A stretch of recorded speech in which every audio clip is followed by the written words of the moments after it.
still open? Ah! Is it still running? Still warm? Fox fan. The pillow still in there? Seats all the way back. Yeah, that's not good. That actually would be good if we could get all of us get Peter for like our own individual carpool karaoke. Strap around. So. Can't hear you.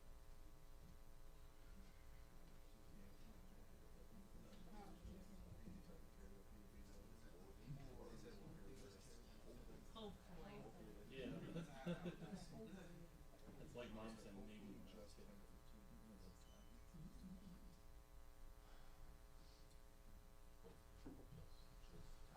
Yeah, he also sees another hour away. It could be an hour.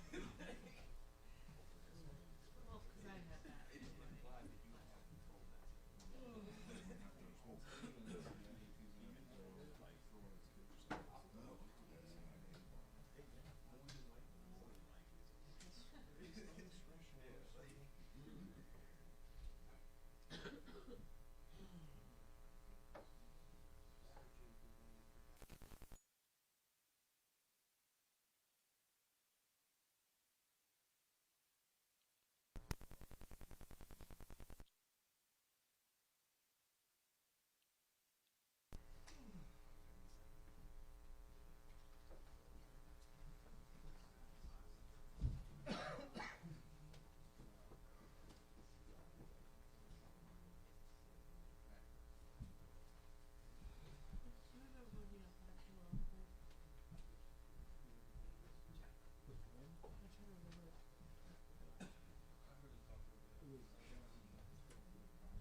Serious.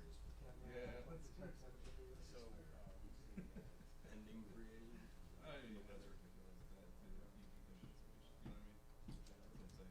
over the place.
right? What his grade? Oh my God. Oh, The answer is none. I hate my dollars. right. I think that's what he used. By the way, you know what that note was called that we could slip over? A pink slip. Nikki gave me. Yep.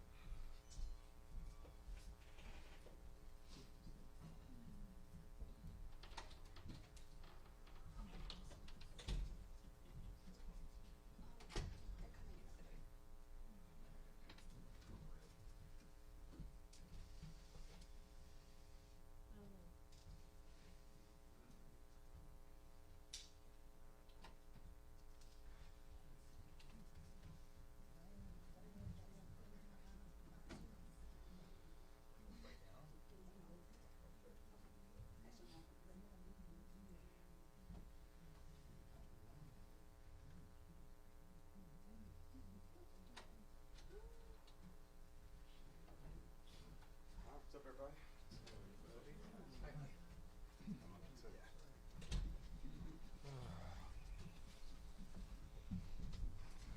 Thanks for joining us, everybody. Just a reminder for the joint press conferences, state name and affiliation and who the question is directed at. All right, good to see you guys.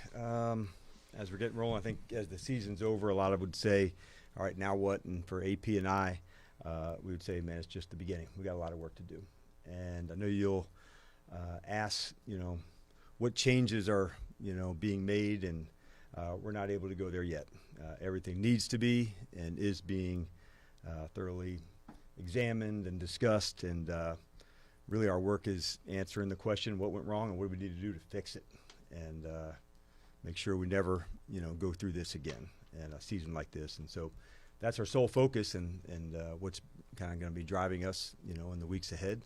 So I just wanted to kick into that in gear with you. I know AP will hit a few things, and then we'll get the whole thing rocking. Yeah, just to echo what DQ said, I mean, this season was a disappointment in a lot of ways, and certainly didn't meet our standards. And, we're going to do everything we can to not let that happen again, and that starts today with this off season. So ready to attack it and ready to move forward. And whenever you guys are ready, go ahead and hit us with some questions. John Keim, ESPN. For Dan, you don't know about the changes, but when would you like to get those finalized? And what goes when you're going about assessing coaches, coordinators? How do you go about assessing them to get to whatever decision you want? Yeah, for sure. It's after a hard season like this, hard decisions are made, but you want to go through everything from evaluation, the communication, the performances, and so we begin that as coaches and the coaches and scouts. We get together, we talk a lot about the players. We had the exit interviews today, John, so Adam and I also visited with a lot of players, and that's part of how we're gathering all of our information. So all of these processes are really important, and we just want to make sure we're doing everything we can to make sure we're hitting all the marks to get it right. And Adam, for you, since we haven't talked to you in a little while, I want to go back to the summer with Terry. Given how the season played out for Terry, the injuries, the early struggles and all that, how would you assess how that situation was handled, and how can you apply whatever you learned to future situations? Yeah, certainly. I think both us and Terry would agree that we would like to get that done a little bit faster. It didn't happen that way. Certainly, there's reasons for that, but ultimately you'd like to get those things done before we did. In terms of where Terry's at, I thought, obviously he got hurt early, but I thought he did a really good job at the end of the year. I was really pleased with where he's at, playing at a really high level right now and going into next year. So really pleased with the end result of the contract. Obviously you'd like to get it done earlier, and I think that's a good lesson too, just engaging in those things a little bit earlier, and hopefully you get to the end before we did on this one, and certainly we'll do that moving forward. Nikki Javal with The Athletic.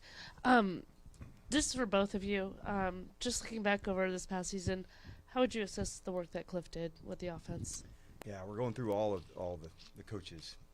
Cliff, offensively, defensively, on the teams wide. And so that's really what we're digging into, Nikki, to find what's best, how do we do it, where do we find spaces to improve. And, for Cliff, for Joe, for Larry, for all of us, that's our main focus, so we're never in this space again. And that's what we want to dig in hard on.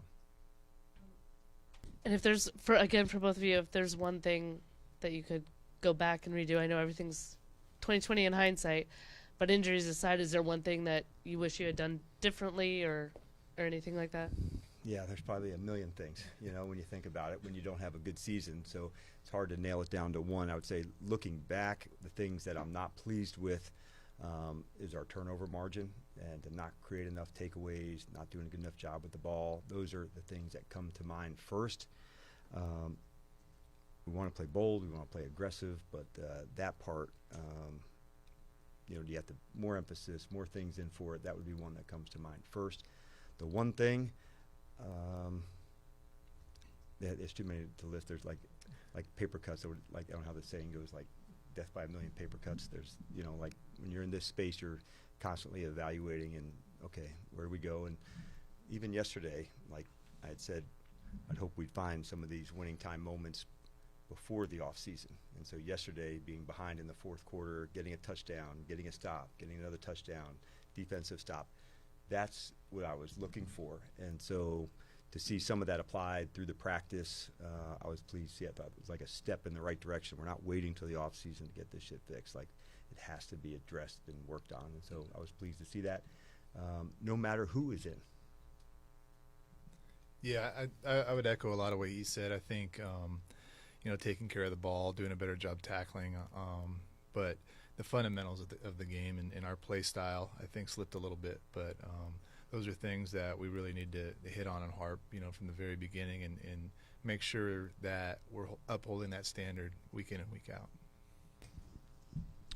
David Aldridge with The Athletic. Adam, what do you think needs to be fixed on this roster?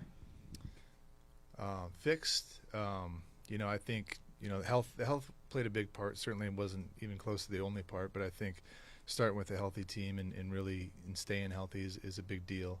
But I know there's, I feel really good at some spots, but there's certainly a few spots where we can improve and get young, really, fast, exciting, explosive talent. And that's what we're doing right now. We're working on the draft and got a set of draft meetings coming up next week, which I'm really, really excited about. Got the scouts all showing us their reports and identifying some guys. We have a high pick, which is something that you don't really want if it's your own pick, but we're going to take advantage of that and try to find a young, explosive playmaker, wherever that may be. Specifically on the defensive side of the ball, what are you going to be looking at in attacking? I think there's a lot of spots I think where we can look at. I think certainly another pass rusher would be something we'd definitely be looking for, whether that's the draft or free agency. I think we have a lot of good options in both of those areas. Liam Griffin with the Washington Times. For both of you, I know you're not ready to address potential coaching or personnel changes, but when you're looking at adding coaches or adding coordinators to the staff, what kind of traits are you looking to prioritize in that process? When you're putting a staff together, like prior to coming here, Liam, you wanted to, one, it's the talent of the coach, but also the fit. And it's not a hell of a lot different than, like from Adam's side and a player to adding it to the group. You've heard us talk about commanders, and it's really no different on that side. It's the fit, it's the talent. What do they bring that's unique? And that's a great question, man. But somebody to communicate, collaborate, has unique skill set to teach. I think that's the number one top of the pile when you're teaching. Part of this is why you need to know this specific skill. This is for the game, for the coaches that make it come to life. I think that's what you see when the players can perform at their best. So those are a few of the things. And for Adam, you guys were the oldest team in the league by a snap-weighted basis this year, and you're coming into a season with kind of limited draft capital. So how do you go about, returning the 30 pending free agents and getting younger while trying to maintain a sense of continuity? Yeah, I think that's something that's been talked about a lot, and I think fairly in a lot of aspects.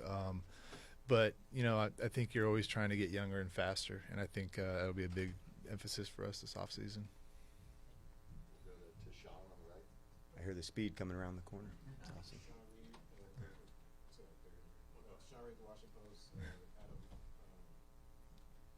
I know you guys have had a lot of 1- and 2-year deals in free agency, specifically your first couple of years here. Do you anticipate getting more aggressive with you guys having a lot of cap space this offseason? And then how do you balance that as a GM of, picking your spots to go smaller with deals or maybe taking some bigger swings in free agency? Yeah, I think a lot of it has to do with the opportunity and the specific players. Like I think with certain players when we got here, we did a little longer term deal, three-year deals. That we haven't done much more than that except for extending our own guys. But I think a lot of it depends on the player, the opportunity, and just how they fit. There's a lot of risk, I think, in free agency if you don't have a ton of familiarity with that. And in the past, places I've been, the biggest mistakes we made were investing a lot in a lot of years into a player you don't really know. So I think there's where you carry a lot of risk in making a big mistake. So we'll look at everything individually, but I don't think any of us have any aversion for doing the long-term deals. It just depends on the player and the situation. With Washington Post, Adam, is there a way to come up with kind of a long-term plan to keep Jaden upright and make sure he plays 15 or 17 games rather than 7?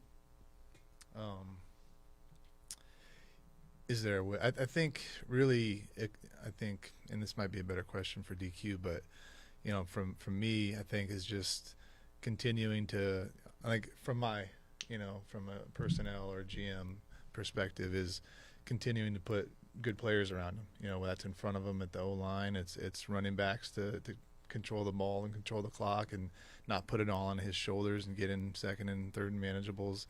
It's receivers that he can trust and throw to so that he's not holding on to the ball longer. And so from my perspective, it's just getting good players around him, getting a good defense on the other side so he's not it's not all on his shoulders to win the game. So DQ can probably talk more schematically, but in terms of from me, I think those are the things that I can and need to do to help him out.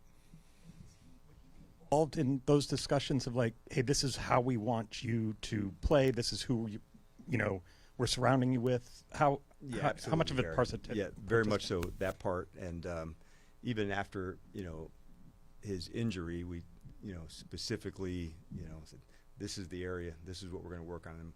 As opposed to waiting till the off season, we decided let's get a jump start on that. So very much so will he be a part of it, but I would say not only will he, we already are going there. And so it's really important. We know what he brings to us, what he means to us, and I think it's all encompassing, in how we go play the game. So we're fully committed to finding ways to continue to do that. Tom Shad with the Washington Post. Adam, I had a couple questions about Laramie Tunsil, obviously one of the big offseason additions. How would you evaluate kind of the impact that he had on the team? Have you had any talks with him, early talks, about a contract extension? And did the situation with Terry kind of inform how you'll go about those potential talks? Yeah, in terms of the evaluation, I think in his impact on our team, I thought it was really outstanding, both on the field and in the locker room. He's a great leader. I don't think, and he's not really upfront about it, but he's an outstanding leader. He's an outstanding mentor to the other old linemen. He's a really good teammate, and in a lot of ways that you don't really see because he's not looking for attention, but really just it's been really, really awesome to get to know him and to see how he goes about his business. Incredibly hard worker. And then on the field, I thought, he was one of the better left tackles, if not the best in the league. He didn't get recognition for the Pro Bowl, which I was disappointed in, but you look at the metrics, he did a great job. So that's all to say that, we've had, constant communication. He's self-represented, but he has a team around him that we have constant communication with and had throughout the year. So I think what I can say is we definitely want to get something done with him, and sooner rather than later. Scott Abraham, ABC7. This question is for both of you. I think the big question fans want to know here is, how do you go from a team that was one win away from going to the Super Bowl, and injuries aside, because every team goes through injuries. So how do you go from a team that was one win away from going to the Super Bowl to 5 wins? What happened? How can you do some self-reflection and aside from injuries? Yeah, we're digging that as hard as we can, Scott, honestly, so we will never be in this situation or have a season like this again. so many factors to say, how do we play it better? How do we coach it better? How do we live it better together? One of the reasons that gives us so much insight for why we're going to play excellent football, it's the locker room.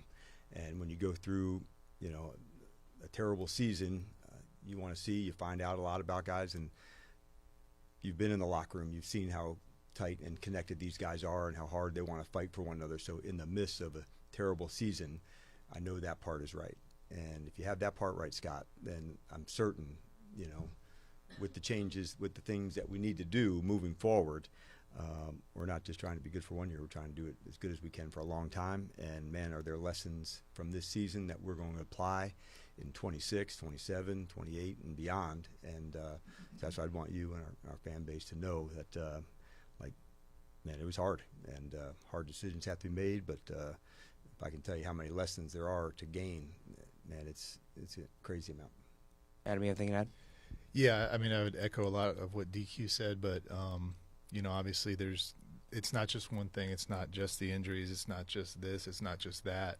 But going through a season like this, which is terrible and certainly not even close to our standard, like Q said, that there's a lot of lessons that we learned and a lot of lessons we'll apply moving forward in terms of, myself, just the decisions that I make on a daily basis, the decisions that we make in terms of our roster construction and all those different things. But we look at everything, and that's a good time to reflect, and we'll have a lot of time this off season to really dig into all of that. We've looked at a lot throughout the season, but really kind of get together and say, what can we do better? And that's looking at everything, every single thing.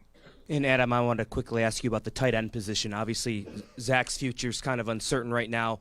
You're looking at the tight ends on the roster. How do you evaluate that and maybe add another piece in terms of a tight end free agency draft? Yeah, so we have, I believe, 3 coming back under contract, which is it's Bates, Ben, and Yankoff. Kazier's on the practice squad, and then obviously we lost Zach, which was a big loss. Zach's a Hall of Fame caliber player who was really, really excellent in the pass game. So I think just depending on how Zach comes along and coming back, I don't anticipate him being ready at the beginning of the season. But so you look and to develop and really utilize those 3 guys' skill set, and I think they're all really good players in their own right. Ben's developing a lot. He's gotten a lot better this year, and I think he's got another level to go to. John's one of the best blocking tight ends in the league, and Colson's kind of a jack of all trades, but an excellent special teams player for a tight end. So as you're looking at it right there, where can you find someone who's really, really good on third down? Could it be one of those guys? Somebody can always get open that the quarterback can always rely on. Can it be one of those guys, or are we going to go outside, whether the draft or free agency, and get that? So think of a Zach Ertz type of skill set where, Jaden knows where he's going to be, when he's going to be, and trust that he's going to catch the ball and make the play, which he did really incredibly for the last 2 years. And that's sorely missed for sure. Hey, guys, JP Finley, NBC4 1067. Adam, for you, going into this draft with just 2 picks Thursday, Friday night, how does that impact how you approach free agency, whether it's more aggressive or a different approach than perhaps these last few seasons? I think you always want to look at the overall landscape with the draft and free agency and understand where the strengths and the weaknesses are and use those to your advantage in terms of where you're going to really invest in one or the other. Obviously, free agency comes first, and then I wish it was the other way around where you draft first and you supplement with free agency. That's not the way it works, though. But with only having, 1 pick, like you said, or we have two. Yeah.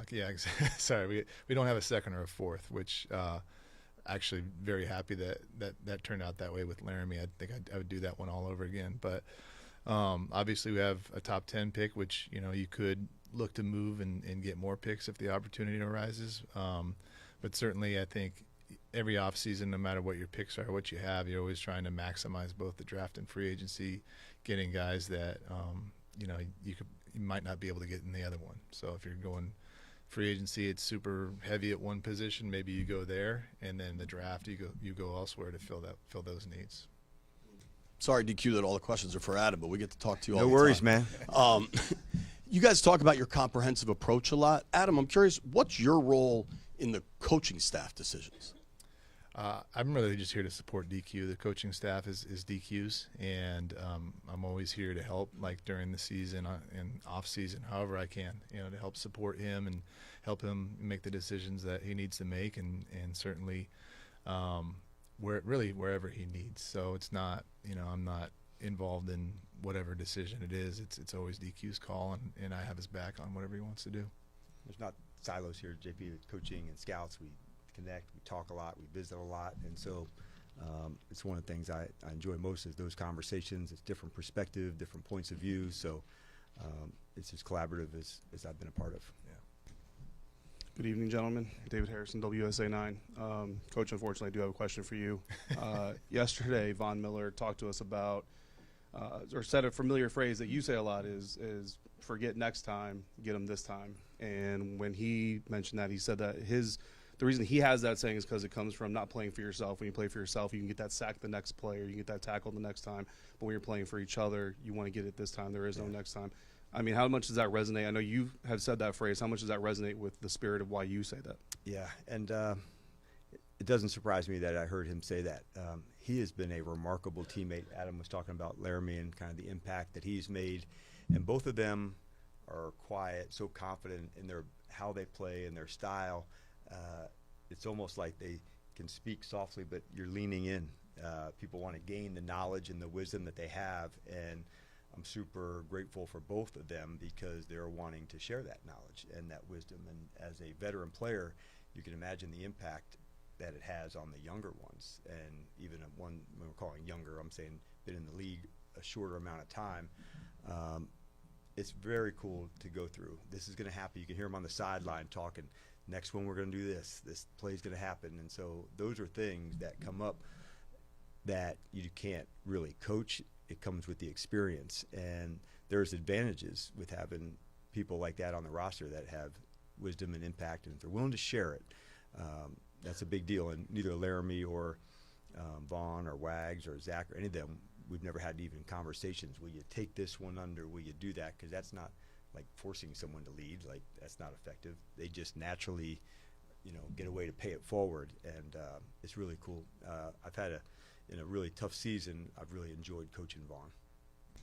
And AP, as you get closer to draft weekend, is there a point in your process where, as you guys are building like your top 100 list or however you design your board, that you get the coaches involved and kind of say like, hey, we really like this player because of these traits. How do you think he would fit into what you're trying to do as a coordinator? Yeah, actually, it kind of plays off what DQ just said. I mean, we collaborate on everything. So the coaches are involved with everything we do in the off season, very involved. And we go through, say, a free agency meeting like a few weeks ago. We kind of break it down and give our list to the coaches. The coaches watch the players that we have identified, so they don't have to watch everybody because they don't have the time to watch everybody. And then we all meet together and we make those decisions collaboratively. So that's the same with the draft. So we're not going to draft players that the coaches don't like, that don't fit their scheme, and we'll really heavily lean to that. And if we don't understand it, then we'll sit down together and watch film, and they'll explain why this player fits us. And it really is a great learning lesson for both of us. And when we do that, when we get players that the scouts like and the coaches like and the analytics like, those are our biggest hit rates. So I don't really know any other way to do it, and I don't think there's a better way to do it than to collaborate and make sure that we're all on the same page and all bought in. Just recently, the scouts were here on some meetings, and just have a team meeting, and you see all of them in the back. It kind of speaks to everybody doing it together. Everybody's tight in the room, and so having the scouts here with the coaches, with the team, I think that's a perfect example of how we, kind of mesh everybody together. Like, here I am looking out at players and coaches and scouts, and in the team meeting Wednesday and Thursday and Friday as they were, took a break from their meeting to come into the team meeting. This is how we're going to go win. This is how we're going to go attack it. So I liked them being all in our meetings the week they were here. Mitch Tischler, Monumental Sports. Dan, for you, in your head coaching career, you've kind of done it both ways, where you've been both head coach and DC, or had somebody that you can delegate to. Is it on the table that next year you would stay in the same role that you kind of finish this season, or you think it's better as a head coach to be able to delegate and kind of be big picture? Yeah, it's a good question, Mitch. I think what I've learned is make the best decision for what the team needs. And so as we're going through this, man, a lot to gain through these exit interviews, where we're at, and but that's really where I'm at. I'm not into that space yet. I'm definitely doing this. I'm definitely not. What I do know that I'll be heavily involved, you know, one way or another, and that's part that I do enjoy. But yeah, I think I'll keep an open mind, you know, as I'm going through the next, you know, parts of the process. And you've hired a couple different staffs throughout your career.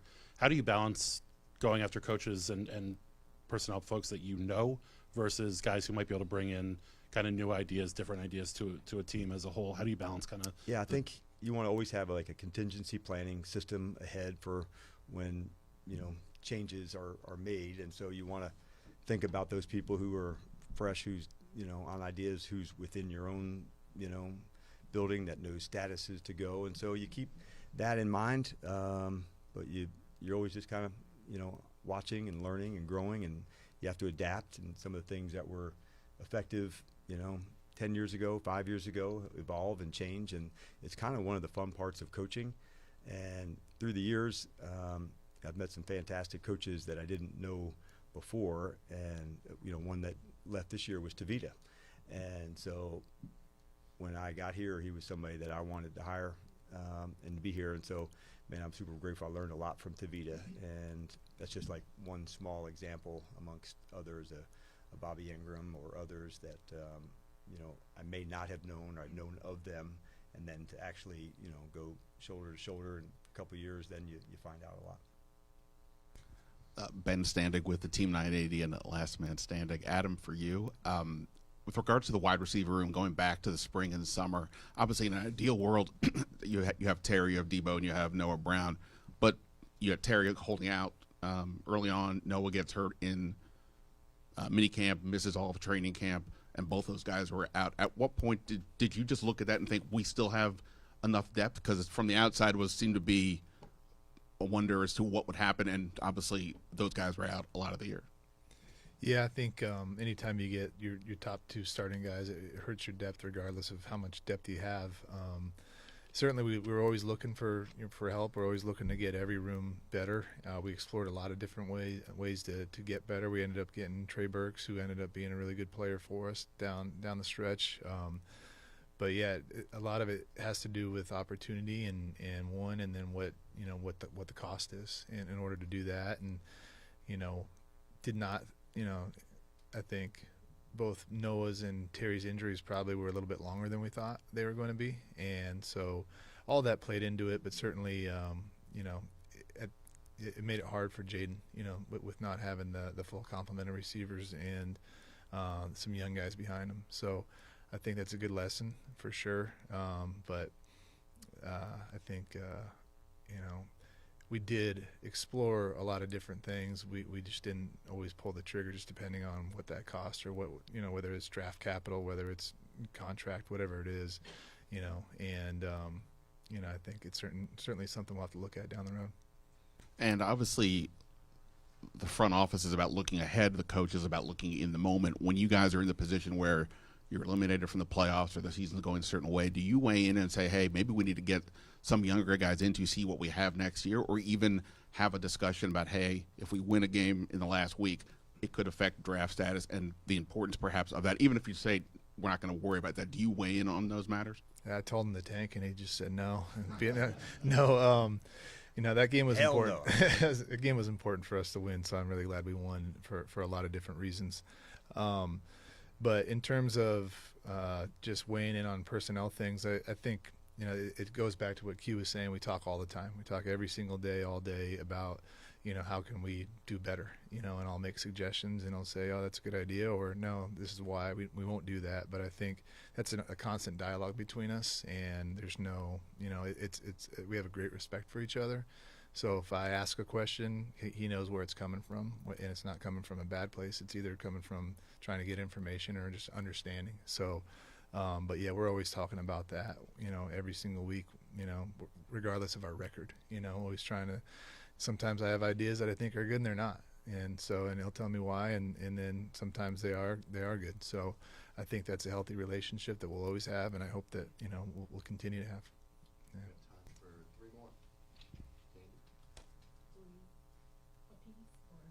I'm messing with you. Good evening, Candy Waller, Bowie TV. And this is for both of you all. When you take a look at your draft classes, so last year and this year, how well do you think they're doing? Are they right where you think they would be right now, or have they exceeded expectations, or not so much? I can start, Candy, on that. Adam and I visited with a lot of them over the last, 2 weeks or so, and I love some of the trajectory that some of them are on. The belief that we have in them is so strong, and so that's kind of what your first and second year is. It kind of goes up and it goes down. I wish development was just like going straight up. That would be awesome. But what I can say is, like, we've got some really, really good, strong foundation pieces of what we're building that are commanders that play it the right way. And, like, to see them develop and grow, like, that's one of the things I love the most about our team and where they're headed. Yeah, I would echo that and just say, there's a lot of really young players that still have a great future ahead of them. So there's guys that haven't had as many opportunities as others for whatever reason, and a lot of times it's because there's good players in front of them. But we still have a ton of belief in all of them, and they all have another level they can go to, every single one of them, and they're all willing to do that. So very happy with the young men, and like Q said, some have developed faster, some have had their ups and downs, and that's okay. We all do, especially when we're first starting something. But in terms of all that, I have a ton of belief in all those guys. Donna Hopkins, Pro Football Plus. This is for both of you all. When you look at depth across the team this year, do you feel like in each area you had it? And if not, what do you think you needed most in preparing for 2026? Yeah, Donna, it's a good question. It's something that you're thinking about constantly. And even as that shifts, like offensive line, we really had our most depth. And even that was challenged here at the end of the season with some different roster change-ups. So with the addition of the practice squad and allowing that to be, that is a bigger piece than it's ever been. And some veterans, some not, but developing within is a really big piece. We'll continue to dig in hard on that. As developmental coaches, that's our job, to take them to the next spot, take them to the next level. And we were just talking about some of the players that we have so much belief in. It is helping them get to that next spot. And so as depth goes, you got to dig in, you got to find where you're vulnerable, where you got to keep developing people, what would be the contingency plan if this happened this week. So that's really where, like, the start of the week goes with Adam and I on Monday after we get done through the injury report. What would change, what would be the same. And this year we had far too many of those conversations about this is how we're going to go and this is how we'll play it. But, it also came from that, some guys that maybe we wouldn't have known as much about, and how would it go and what it would look like. And so when called upon, how would they deliver? And, as we're going through it, it's difficult at times, but having that depth piece is a big deal, and it's developmental. It's taking people to the next space most often. Yeah, it was certainly challenged our depth this whole year, and I would say just a great job by our personnel staff, because every Monday was a challenge in getting the guys in that we could just to play. But then certainly you got to think about, where do you have depth for guys that are ready to play and contribute? Where are you using that depth for guys on the practice squad that you want to develop and continue to, they may not be quite ready to play yet. And so, learning to find that balance and at every position is something we're always constantly trying to get better at. But yeah, we were certainly challenged this year, and I think, finding the balance of getting enough players that when you're really decimated at a position to get out and get you out of a game till those guys get back, that's certainly something we're going to look into.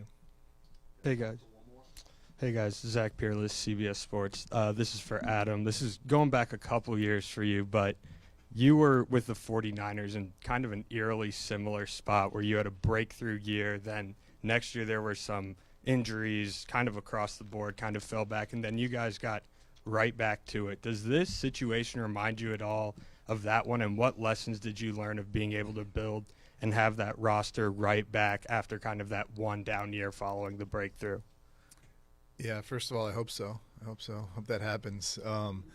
you know, and those things. I mean, that I remember that year vividly, and it's a nightmare. You know, when you have these certain games like we had in Green Bay, or we had that in that year in New York, where it was like carnage, and you know, it's really hard to bounce back. But I think, you know, the lessons are, you know, you look into everything. You look into, you know, why the guys got hurt. Sometimes they got hurt because it's just a freak injury. Sometimes they got hurt because we didn't do a good enough job load managing or getting them warmed up or whatever it is. So you can look into all that. I have great belief in our health and performance team. They do a really good job. They have a ton of care for our players and really appreciate that. But you look into that. You look into, you know, the type of players you bring in, their injury histories moving forward. You really dig into that. You know, a lot of the times, you know, the past injury history dictates kind of their future injury history. So that's a big piece of it. But really, what I'm proud of this year, and I think that year as well, that was a little more challenging because it was a COVID year, and we ended up having to move to Arizona for a month. But it really tests your resolve, and it tests your what we call brotherhood. And what was cool to see today, we met with a lot of players today on the checkout process, and you know, really tip my cap to DQ here, because a lot of them, despite the poor results, everybody really still believed in us and this team and what we're doing and the direction we're going. So I think that's something that you can really lean on and say, okay, we can dig into this more and you know, bank on that we're going to have a little bit better luck with that next year and continue to add healthy pieces and get those guys that we lost back, which is a big deal too. We get a lot of those guys back, which will really make us look a lot different. All right. Thanks, guys. Appreciate it. All right. Thanks, everybody. Thanks, everybody.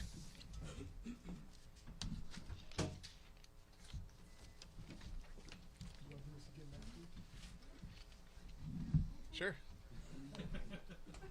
Most tentative shirt.